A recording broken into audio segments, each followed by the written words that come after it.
Hello friends, welcome to my YouTube channel. कैसे हैं आप सब?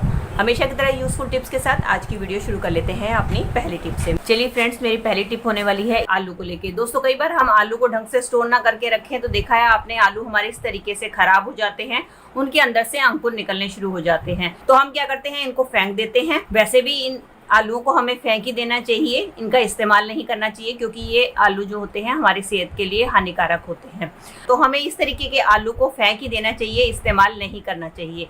लेकिन अगर हम थोड़ा सा दिमाग लगाएं तो इसका भी हम कोई ना कोई जुगाड़ निकाल सकते हैं। तो इसका आज बहुत ही बढ़िया इस्तेमाल मैं आपको बताने वाली हूँ, जिससे कि आपका आलू भी यूज हो जाएगा और आपको फेंकना भी नहीं पड़ेगा। तो उसके लिए आपने क्या करना है, आपने नाइफ की मदद से आलू को कट कर लेना है। तो इस तरीके से मैंने आलू को कट कर लिया है। अब हम क्या करेंगे, अब हम लेंगे एक नाइफ और नाइफ की मदद से हम आलू के बीच में इस तरीके से छोटे छोटे होल कर देंगे, ताकि इसके अंदर से इसका जो स्टार्च है वो अच्छी तरीके से बाहर आ सके।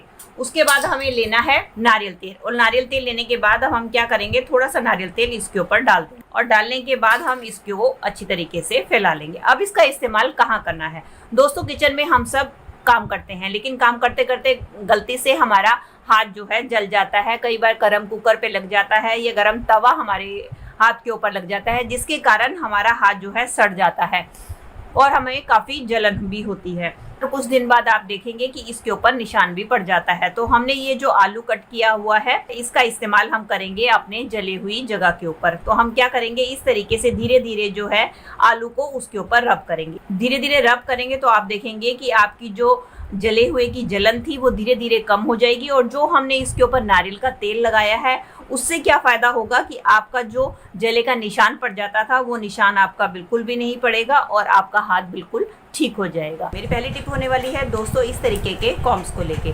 दोस्तों, जिनको ऑर्गेनाइज करने के लिए हमें अक्सर ऑर्गेनाइज़र की ज़रूरत होती है। तो अगर आपके पास ऑर्गेनाइज़र नहीं है तो एक बहुत ही आसान जुगाड़ बताने वाली हूँ, जिसकी मदद से आप इसको ऑर्गेनाइज कर सकती हैं। उसके लिए ले लें आप इस तरीके के ब्रशेस, जो कि अक्सर हमारे घर पे कई एक्स्ट्रा होते हैं, अगर आपके पास नहीं है। और इस तरीके से कई बार हमारे पास कोट के भी ब्रशेस होते हैं, जिसको कि हम कोट को क्लीन करने के लिए यूज़ करते हैं। तो आप क्या कर सकते हैं कि आपने जो भी कॉम्स हैं उनको आप इसके ऊपर बहुत ही आसानी से ऑर्गेनाइज करके रख सकते हैं। इसके अंदर आपकी ढेर सारी कॉम्स आ जाती हैं। इस तरीके से आप अपनी सारी कॉम्स को इसके अंदर ऑर्गेनाइज करके रख सकती हैं, बहुत ही आसानी से, कम स्पेस में, और बिना किसी ऑर्गेनाइजर के आपकी सारी कॉम जो है ऑर्गेनाइज हो जाती है। चलिए फ्रेंड्स, बढ़ते हैं अगली टिप की तरफ। अगली टिप होने वाली है बॉयल्ड आलू को लेके। जब भी हम आलू बॉयल करते हैं और जब हमें उनको छीलना होता है, तो आपने देखा होगा कि हमारे हाथों को ये बहुत गर्म लगते हैं, जिससे कि हम इसको छीलने में हमें दिक्कत आती है। तो उसको छीलने का मैं बहुत ही आसान तरीका बताने वाली हूँ कि आप उसको कैसे इजीली छील सकते हैं। तो उसके लिए आप क्या करें, जैसे आलूओं को मैंने, ये बॉयल्ड आलू थे, इनको मैंने बीच में से हाफ कर लिया है। पहले तो आप इसको हाफ कर लीजिए, ताकि इसकी आधी गर्माहट जो है बाहर निकल जाए। और उसके बाद आप क्या करें, ये जो हाफ वाला हिस्सा है, इसमें आप एक फॉक लें और फॉक की मदद से आप इसमें इस तरीके से डाल दें। और अब आप जो है इजीली अपने आलू को जो है छील सकते हैं।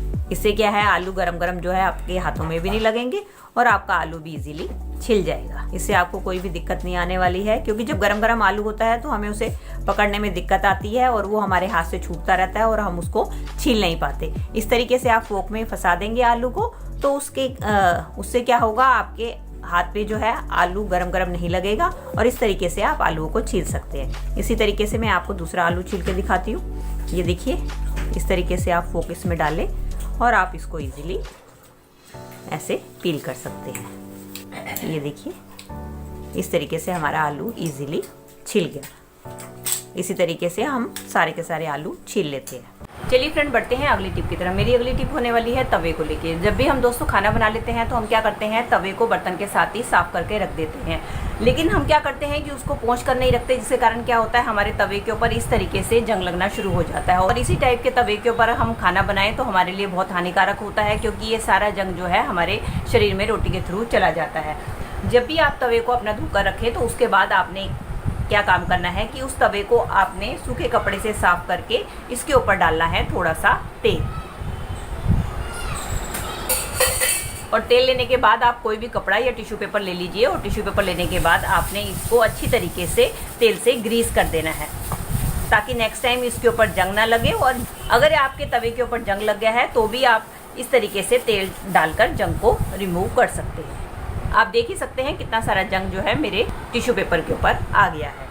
और दूसरी टिप ये है कि जब भी आप इसको रखें तो आप इसको खुला बिल्कुल भी ना रखें, क्योंकि खुला रखने से क्या होता है कि इंसेक्ट्स जो होते हैं रात के टाइम में हमारे किचन में फैल जाते हैं, जो कि हमारे बर्तनों को इन्फेक्टेड कर देते हैं। तो आपने जब भी इसको रखना है तो उसके लिए लेना है आपने एक पॉलीथीन, और पॉलीथीन लेने के बाद इस तरीके से पॉलीथीन डालकर आपने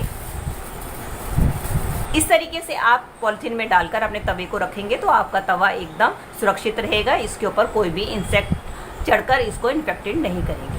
चलिए फ्रेंड, मेरी अगली टिप होने वाली है सुई में धागा डालने को लेके। दोस्तों कई बार क्या होता है, बढ़ती उम्र के साथ साथ हमारी आई साइड वीक हो जाती है, जिसके कारण जब हम सुई में धागा डालते हैं तो सुई में धागा हमारा जाता नहीं है, जिसके कारण हमें काफ़ी डिफिकल्टी होती है। तो उसके लिए बहुत ही बढ़िया ट्रिक लेकर आई हूँ कि अगर आपको भी ऐसी दिक्कत आती है तो आप क्या कर सकते हैं। उसके लिए आपने क्या करना है, उसके लिए आपने लेना है कोई भी इस तरीके से कागज का टुकड़ा, और कागज का टुकड़ा लेने के बाद आपने क्या करना है, उसको इस तरीके से फोल्ड कर देना है। और इसके बाद हम क्या करेंगे, फोल्ड करने के बाद और इस तरीके से मैंने इसको छोटा सा कट कर दिया है। अब हम क्या करेंगे, इसको हमने देनी है थोड़ी सी पतली शेप। पतली शेप देने के लिए हम इसको इस तरीके से कट कर देंगे। अब आपने देखा है कि आप इसका जो नोक है जितनी पतली रखेंगे उतनी ही आपके लिए ज़्यादा सुविधाजनक होगा। अब हमें क्या करना है, अब हमें लेना है धागा, और जो धागा लेकर हम क्या करेंगे, इसके अंदर इस तरीके से डाल देंगे।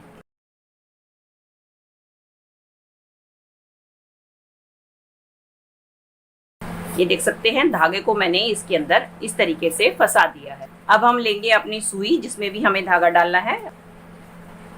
ये देखिए इस तरीके से आप डालेंगी तो आपका ये जो धागा है ये देखिए बड़ी ही आसानी से बाहर आ जाएगा, और उसके बाद आप अपने कागज को बाहर खींच लीजिए, आपका सुई में बड़ी आसानी से धागा डल जाएगा। इस तरीके से आप पेपर की मदद से बहुत ही आसानी से सुई में धागा डाल सकते हैं। दोस्तों इस तरीके के प्लास्टिक के पॉलीथीन तो हमारे घर में आते हैं, तो आज इनका बहुत ही बढ़िया रीयूज शेयर करने वाली हूँ। उसके लिए आप कोई भी प्लास्टिक पन्नी ले लें। अब सीज़र की मदद से इसका ऊपर वाला हिस्सा मैं कट करके अलग कर दूँगी, और इसको मैं 4 स्ट्रिप्स में इक्वल साइज़ में कट कर लूँगी। इसके बाद सीज़र की मदद से इसके मैंने इस तरीके से पतले पतले स्टेप्स करने हैं, जैसे कि आप वीडियो में देख रहे हैं।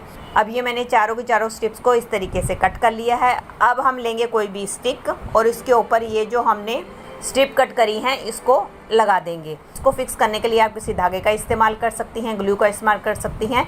मैं इसको टेप से फिक्स कर रही हूँ। इसके बाद जैसे मैंने एक लगाई है इस तरीके से चारों स्ट्रिप्स हम लगा देंगे। ये हमारा प्लास्टिक मोप बनकर तैयार हो गया। इसकी मदद से आप घर में अपना झाड़ू पोछा, क्लीनिंग, डस्टिंग कोई भी काम बहुत ही ईजिली कर सकती हैं।